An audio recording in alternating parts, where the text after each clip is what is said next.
Hello and welcome to another quick pass review, and this week I'm taking a look at Village Attacks by Grimlord Games.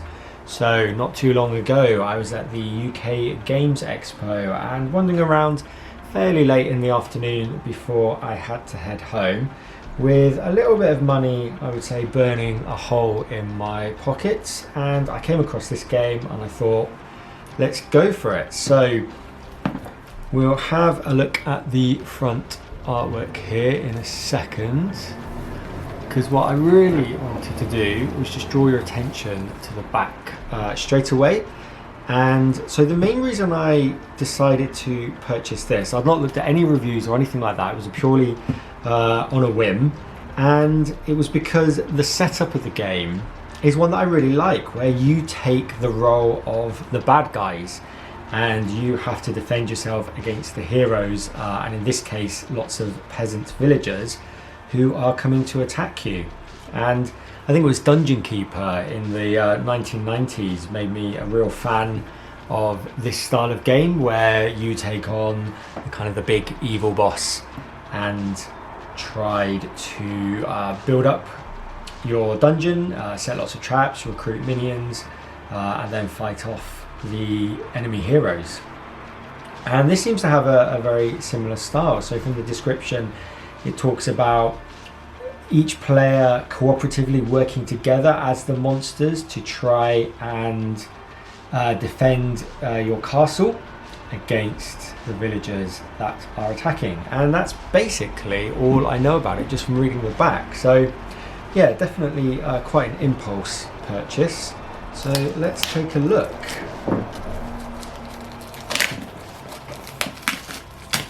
Right, pop the cellophane off.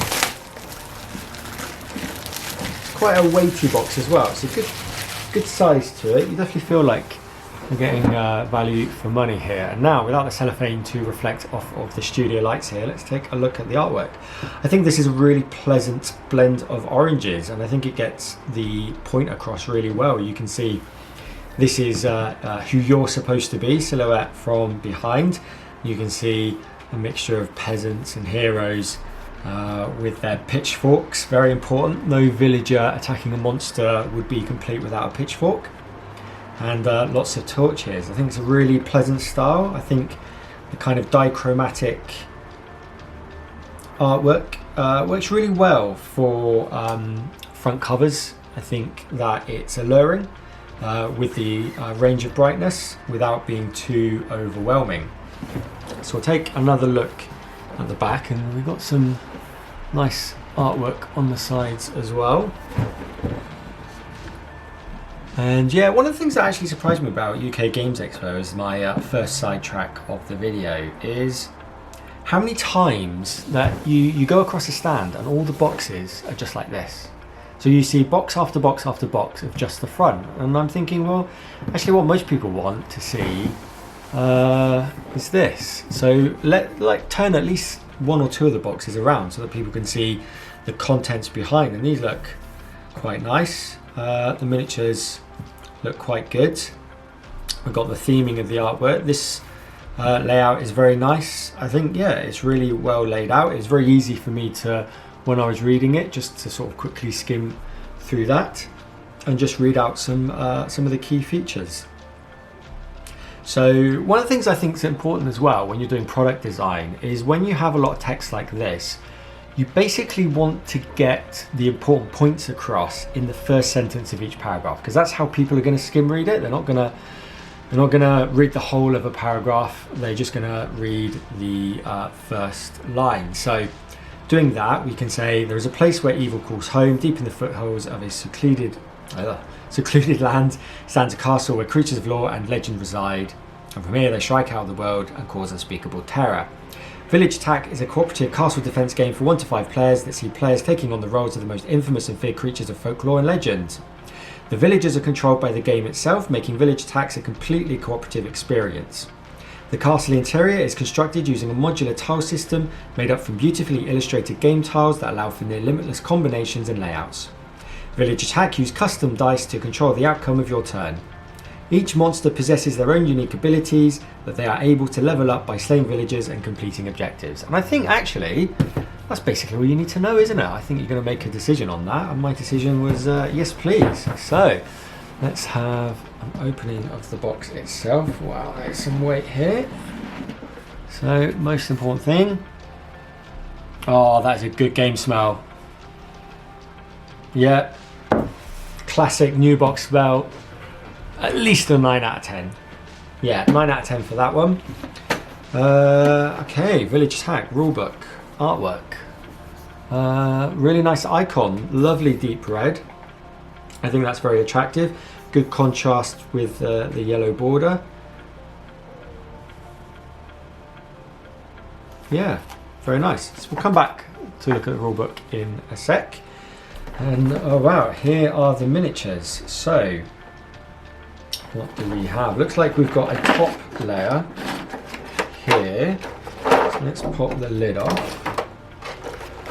So what have we got? Let's just put that to the side a second, just so we can see through it. Now this is going to be a little bit tricky, I think, with the reflection. But we've got, so it looks like we've got some peasants down here. More peasants. So this looks like the peasant line. And lots of here. So here's, guessing this is one of the monsters. Let's see if we can get it to focus. Why does it never focus? One day I'll learn how to use this camera. There we go. There we go. That's good. Now I'm guessing by this being a different colour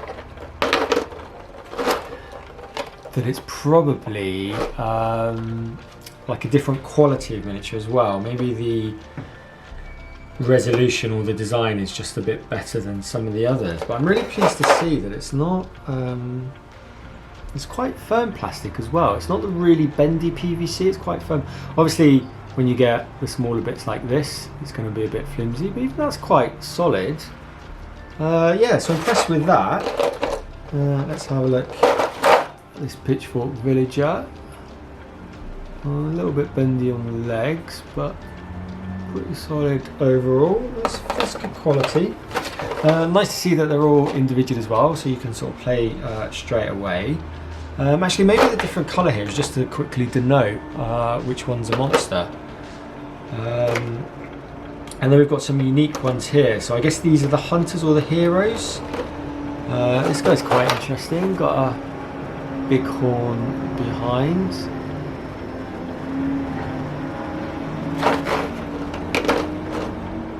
Yeah, good start.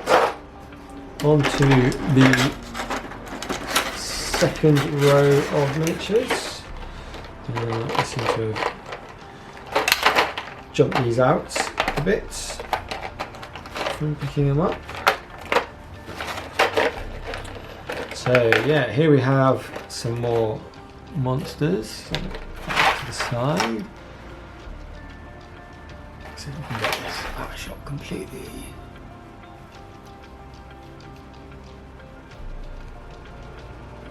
There we go. So that is nicely done. Putting a friend in.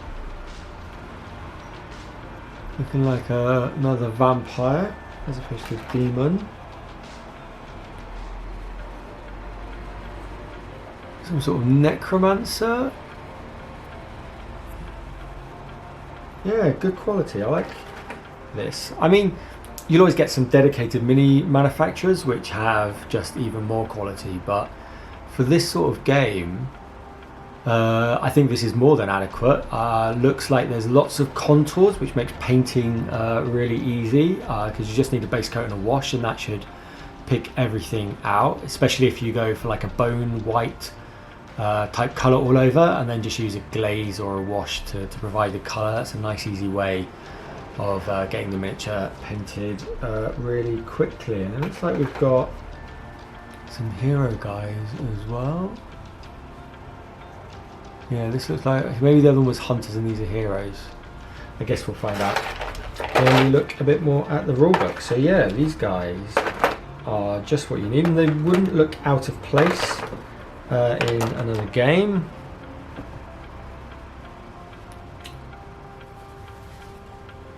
And let's move these over and take a look at the rest of the box. Nice, oh, I say nice. I mean, it looks great, but I actually, this material, yeah, cannot handle it. Okay, looks like some sort of marker rings for denoting sides. I'm not really sure where that was in the game. And here we have the layouts. So let's prop these up. Thank you, Flash. I get the feeling this might be a bit of a theme, these videos, and him liking boxes. I think he likes the new smell. So yeah, that's a nice connecting corridor. And we've got plenty of rooms here for you to form your castle. Good. Always attracted by the bright purple ones. I think that's very atmospheric. That one's quite nice as well. Good artwork, sturdy boards, nice and thick. They look very solid. Don't imagine that they will get broken in a short order. And then we have some smaller cards. I think these are quite standard size for equipment cards these days. Maybe taken after things like Dark Souls and other games. Some clips. Not sure what that's for. These are the custom dice that were being talked about. So let's pop one of those out.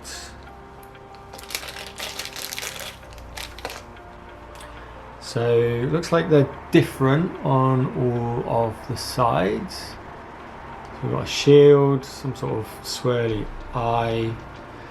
I'm not even sure. Burning torch, guess that's a bit of a villager one. It's like werewolf claws and some sort of demonic symbol.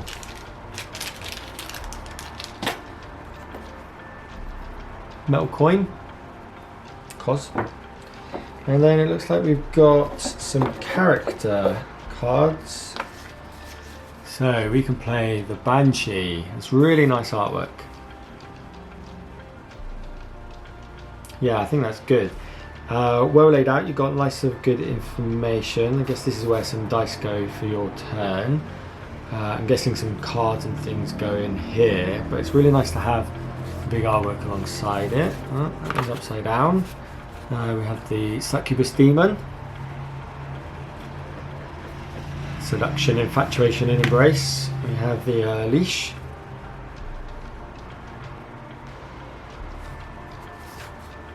We have the Vampire, as it's written here. Good colour differences. Yeah. Not sure what that one is. We'll check it out in a bit. And a Dullahan. Not heard of that. And yeah, back to the Banshee. So some good templates there. More rooms. Looks like we've got some token sets. So yeah, this is good quality as well. Once again, the card is nice and thick. That's quite solid. These tokens should be quite hardy to manipulation. So it looks like here are the upgrades. So I guess if you roll certain things, maybe you put those tokens on. More upgrades. So it looks like summoning runes or something. Now, okay, so that looks like we've got some hero cards. So Bounty Hunter, Executioner and Alchemist. That's quite a nice range. And then some more rooms. I was expecting there to be... here we go. Just to say, I was expecting there to be two more heroes. Gravedigger and a Skull. Not really sure a Gravedigger is a hero. And I'm intrigued what these kind of summoning circles are as well. Nice. Yeah, that's really, really good quality. The artwork here is very nice, very finely detailed. Yeah, they've done a good job on the production of that. So let's pop some of these back in a second.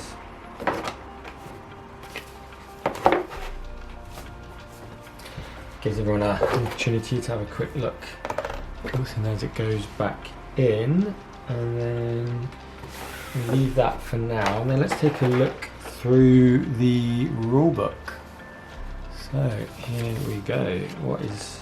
So again, looking mainly for artwork, production quality, more than just the actual game rules itself. I think it's quite hard to do a quick pass review on game rules, so we'll be doing some future videos where we go through some let's play on some of these. We'll be able to talk through the rules a bit more and to sort of explain what we like and didn't like. So nice bordering, nice artwork, good to get some pictures in immediately.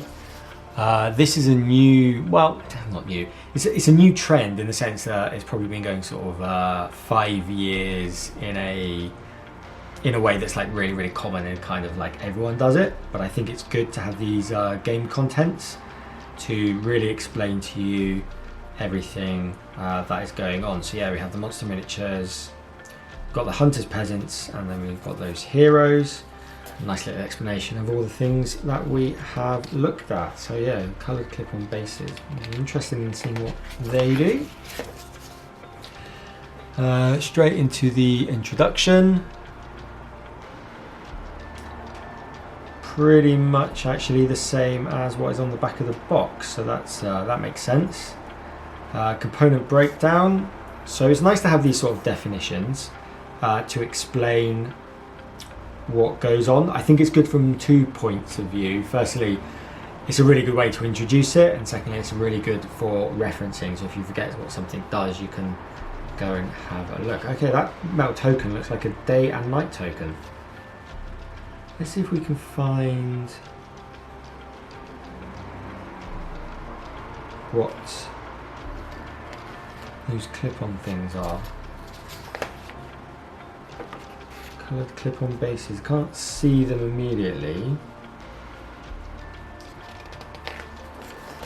Okay, onto the basics of playing the game. So an explanation of what the dice does. Nice quick run of the setup. So that looks good. That looks like you can get into the game fairly quickly. Nice explanation of the dashboards. Yeah, good. I like that there's lots of definitions here. That is always helpful. Looks quite easy to reference as well later on. Okay, one of the fundamental mechanics of village attacks is the type system. Every monster has a type which is displayed on their dashboard. Each town hero has a type indicated on their town hero token, and hunters are assigned a type at random when they spawn onto the map. So yeah, it looks like, just to give it a bit more randomization, if you're going to play this game multiple times, I guess that randomization is good. It doesn't need to be particularly balanced, this game, because it's not competitive. It's more about the experience cooperatively. So randomization is important to give you a sort of a different feeling every time, so that you're not just playing the same game over and over and over. I really like that they've taken lots of the artwork and put it straight into here, so they're not just talking about it, they're actually showing you what's going on. Good to have these examples. I mean, I don't know how good this example actually is, but it's nice to have them in there. One of the things I quite find with examples is they tell you how to do the things that seem obvious, and then usually due to like maybe a misunderstanding or maybe some rules are not written fully, the one thing you want an example for is never the example. So going through that in more detail when we do that let's play video in the future. So yeah, lots of rules here. So good to have the definitions at the beginning to help with that. And we've actually got some advanced rules as well. So yeah, I'm not showing the rules. We're up to page 21-22. Day and night mode. So yeah, it looks like there's some good options for expanding. And it looks like, okay, here are some scenarios or missions. Missions 1 to 5 are designed to be played as a campaign and gradually teach you how to play village attacks as the campaign progresses. These scenarios can also be played as standalone experiences. So yeah, nice to have a campaign mode, helps with the longevity of it. No, but actually we've got more. Dinner time. Okay, so we've got even more missions beyond. So loads of missions. Basically, the rest of it is missions. So yeah, the artwork in here. It's not too much in the way of artwork. It's nicely laid out. Lots of good examples. The border and the edging is nice. It helps with the theming of it. But the rule set does look quite dense. Now that could be a good thing because it's a really good game, or it could be a really bad thing because it's a really bad convoluted game. We won't be able to tell that right away.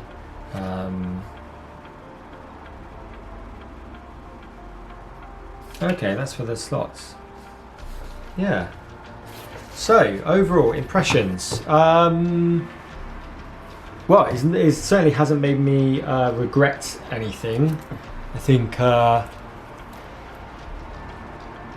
everything in here is kind of what I expected based on what I saw at the back. The miniatures are probably a slightly higher quality than I was expecting, so that's good. Unsurprisingly, there are multiples of them because just, you know, sculpting 32 individual peasants is prohibitively expensive for a game like this. But I can certainly see myself using these miniatures as just like a bit of a rabble. As frequent watchers of this channel will know, I'm all about the reusability of a lot of the things that I buy. So if I wanted to do a town in Warhammer Fantasy Roleplay or something like that, having lots of these villagers around would be quite good. These ones here, I think these are the hunters because they're a bit more tooled up. So this guy with a bow, this guy with a pistol. It looks like these are the villagers themselves. Torches and pitchforks at the ready. So yeah, that's it for this review. I think really good layout, really good presentation, excellent new game smell. The colour in the artwork is really nice. It's not bled, it's a really nice quality. I'm not sure you can really appreciate that even on the camera. But that's a high resolution, that's a fine detailed print. Doesn't look too much like there's going to be any fraying. So yeah, component quality excellent. So yeah, can't wait to have a game. So thank you guys for watching this quick pass review, and until next time, stay safe.